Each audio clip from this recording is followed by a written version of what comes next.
Bom dia, aqui é o Alex Biagi com mais uma ideia sobre produtividade e organização pessoal. E no vídeo de hoje eu vou falar de uma lista que eu já venho falando dela há muito tempo e é uma das listas mais importantes que eu acho.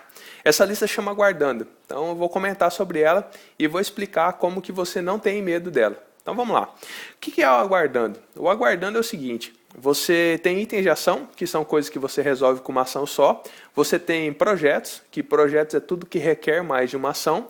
Você tem caixa de entrada, que é a sua caixa de entrada, onde você anota suas ideias e você recebe demandas externas, por exemplo, o seu e-mail, o seu celular, até o WhatsApp mesmo. As pessoas usam muito o WhatsApp para pedir coisas para as pessoas ou para fazer coisa séria mesmo. Então, eu assumo que assim, se você tem um canal de recebimento, de demanda, você tem que tratar. Então, eu tenho o meu e-mail. Se você mandar um e-mail para mim, eu vou te responder.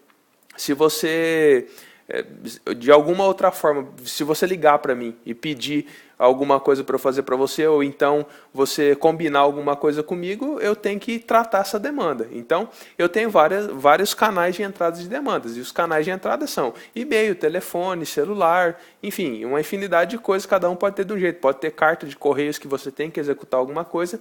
Então, você tem esses canais de demanda. E aí, o que acontece? Quando você precisa do aguardando. O aguardando, na realidade, é quando você passa alguma coisa para alguém. E eu vou te contar bem uma verdade. As pessoas não são autogerenciáveis. Eu não sou autogerenciável, o seu chefe não é autogerenciável, o seu gerente não é autogerenciável, ninguém é autogerenciável. Por quê? Quando você pede alguma coisa para alguém, às vezes para você aquilo faz muito sentido, aquilo é muito importante. Mas a pessoa com que você passou aquela demanda, que você trocou aquela ideia, ela não assumiu aquilo com tanta importância assim como você. Então não são autogerenciáveis, senão não existia a profissão de gerente, a profissão de presidente, essas coisas. Por quê? Essas pessoas, basicamente, elas têm que fazer o quê? Elas têm que controlar o que essas pessoas estão fazendo. Se elas estão fazendo no prazo certo ou se não estão. E aí é aí onde entra realmente o aguardando. O sistema de gestão que eu quero passar para vocês, que eu estou passando diariamente nesses vídeos, e o que eu quero fazer um curso para quem quer avançar mais nesse estudo um pouco mais para frente, é bem simples, tá? É basicamente o seguinte: você tem que ter uma caixa de entrada, você tem que ter o processamento, e você tem que ter os materiais de referência e suas listas ali. Mas são basicamente 3 blocos. É a sua caixa de entrada, seu processamento e seus materiais de referência. Eu falando para você é muito simples, mas não é fácil de ser aplicado. Então, voltando no aguardando. No aguardando é o seguinte: quando você passa alguma coisa para alguém, vamos supor que você é um gerente. Eu vou citar bem meu exemplo. Quando eu trabalhava na UFG e eu era gerente da divisão de suporte lá, eu tinha 16 estagiários e mais 2 pessoas que me ajudavam. Então, o que eu fazia?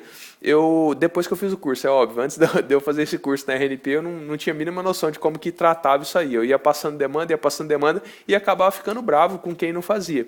Porque para mim aquilo era muito importante. Eu falava aquilo numa reunião, eu falava: pessoal, a gente precisa de fazer isso, precisa de fazer aquilo, definir as ações, mas e aí?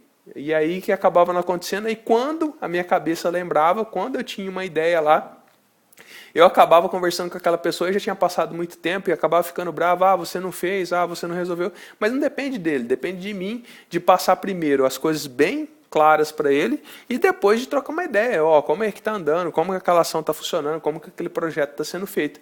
E então é para isso que existe a lista aguardando. Eu trato minha lista aguardando hoje por e-mail, porque na realidade a maioria dessas coisas eu passo por e-mail. Então eu passo uma demanda para a pessoa por e-mail e aí, como já está no e-mail mesmo, eu crio uma tag no Gmail. É marcador, na realidade, que chama no Gmail. Você adiciona um marcador e você coloca ela como aguardando. E aí você passa o e-mail para essa pessoa. Depois que você passou o e-mail, ele vai para um marcador chamado enviados. Você clica no enviados, clica esse e-mail que você enviou para essa pessoa e arrasta ela para aguardando. Ou arrasta, ou então você clica lá, mover para aguardando. E aí o que acontece? Você vai ter esse histórico, você vai ter isso aí. E como que funciona? Rigorosamente, eu processo o meu aguardando na quarta-feira, porque é um dia para mim mais calmo. Aí o que eu faço? Na quarta-feira eu vou lá, olho minha lista de aguardando e vejo quais foram as demandas que eu passei para as pessoas. Mas a ideia do vídeo é conversar com você no sentido de exatamente isso. Não fica com medo do que você está passando para as pessoas e o que está aguardando. Por quê? Toda quarta-feira isso vai ser conversado com as pessoas para quem você passou e a tendência de que essa lista realmente ela fique realmente muito muito grande. Só que não se preocupe, de vez em quando vai acontecer meio uma mágica que várias coisas dessas vão sair de uma vez da sua lista aguardando. Acontece também às vezes com a sua lista item de ação. Então assim, não se espante com o tamanho das listas que você tem, porque nem tudo na vida acontece da forma e no tempo que a gente quer. E é assim mesmo, a gente tem que ir aprendendo a lidar com isso. Às vezes acontece muito, por exemplo, na agenda. Eu sempre consulto mensalmente, na realidade eu consulto se houve alguma infração na moto ou no nosso carro. Para quê? Já para pagar isso logo, para não ficar pagando juros, essas coisas. Então eu já deixo lá a placa, aqui em Goiás eu preciso da placa e do Renavan. Então eu fiz um evento na agenda, para se repetir mensalmente na agenda do Google, então ele se repete mensalmente, eu já coloquei a placa e o Renavan do carro, e coloquei também o link do site, e aí eu vou, clico e faço essa consulta, só que às vezes eu lembro de fazer isso numa data que não chegou ainda, e então a tendência é de que eu faça isso antes do que aconteceu, mas não se preocupe, se você tem aquilo ali, se você conferiu, se está agendado, se está na sua lista, vai acontecendo, aos poucos vai acontecendo, então não precisa ficar ansioso para que sua lista está muito grande, que só aguardando está muito grande não. É isso aí, se esse vídeo fez a diferença para você, se te ajudou de alguma forma, compartilhe com alguém, um abraço e nos vemos num próximo vídeo. Opa!